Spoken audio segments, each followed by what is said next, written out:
News 18 सत्यासाठी बेधडक। Miraj railway स्थानकात विद्युत तारेला पकडून तरुणानं संपवली जीवनयात्रा।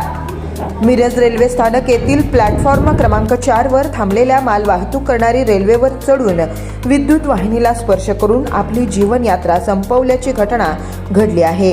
या घटनेची माहिती मिळताच मिरज लोहमार्ग ठाणे पोलीस निरीक्षक संभाजी काळे तसेच त्यांचा पोलीस फौजफाटा घेऊन घटनास्थळी दाखल झाले।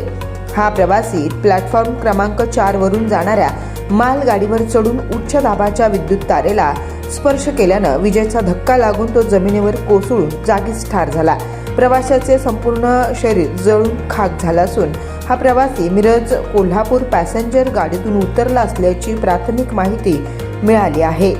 अंदाजे 40 वर्षाचा हा युवक असून चेहऱ्यावर दाढी आहे।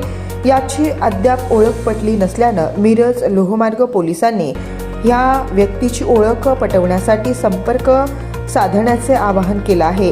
अधिक तपास मिरज लोहमार्ग पोलीस करीत आहेत।